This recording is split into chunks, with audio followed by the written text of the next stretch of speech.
চিন্তা করলাম বুন্দা পানির মধ্যে ভিজাবো, ভিজে বুন্দা বানাবো। তো এই জন্য কী কী দেওয়া লাগবে, কী কী উপকরণ দেওয়া লাগবে আমি দেখাইতেছি। প্রথমে এই যে পানিটা গরম বসাই দিয়েছি, এরপর এর মধ্যে তেজপাতা দিয়েছি। এখন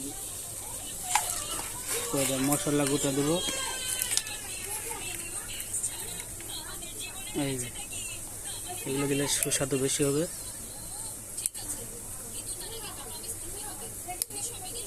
দিলাম, এরপরে দুটো সাদা গুঁটা দিয়ে দেবো। দিলাম তিনটা, এতে করে বুন্দার স্বাদটা বেশি হবে। যাই হোক, এরপরে যেটা দিব সেটা হলো দেবো চিনি।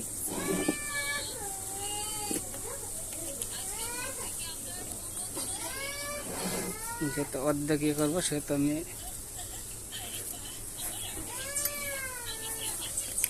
4 চামচে 1 চামচ,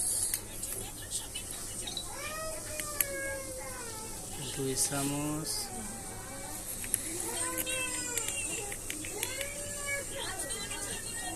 3 চামচ,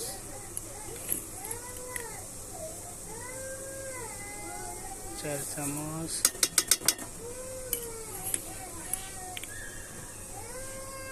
5 চামচ, 6 চামচ। যদি একটু মিষ্টি বেশি খাবার চান তাহলে একটু বেশি দেওয়া লাগবে। 7 চামচ, আর যেহেতু আমি একটু মিষ্টি বেশি খাই সেহেতু আমি 10 চামচ দেবো। 9, যারা মিষ্টি কম খায় আর এই জন্য 8 চামচ দিলে ওকে 10।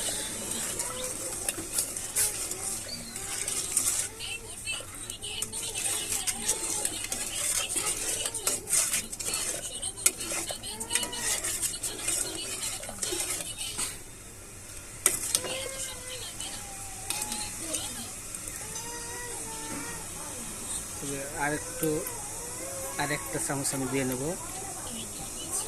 কারণ আমার মিষ্টি একটু বেশি লাগে। গরম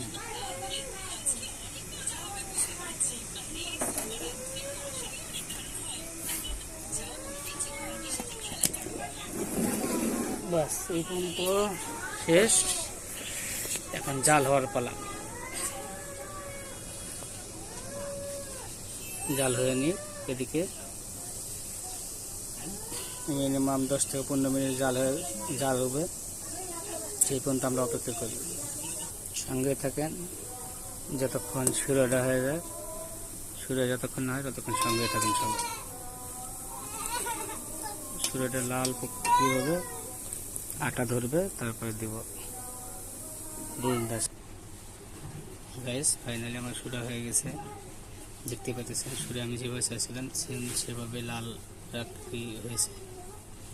এখন আমি সুরাটার মধ্যে বুন্দা তুলে দেব। তবে যেহেতু গরম বেশি, একটু ঠান্ডা করে নেওয়া দেওয়া উচিত। যেহেতু আমি হালকা অবস্থায় ধরে নিতেছি।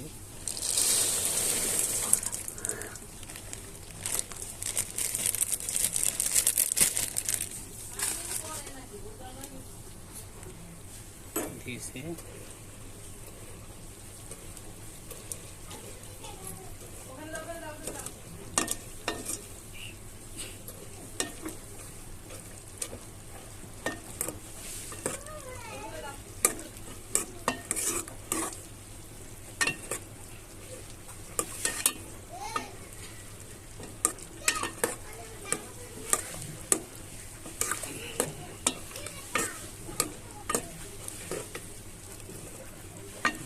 কি সুন্দর বুন্দা এটা হয়ে গেছে। এটা আরেকটু যখন থাকবে তখন দেখা যাবে এটা শুকনো শুকনো হয়ে গেছে। সুরাগুলো সব খাবে, বুঞ্জে চুষে নিবে আর কি সুরাগুলো, তারপরে শুকনো শুকনো হয়ে যাবে।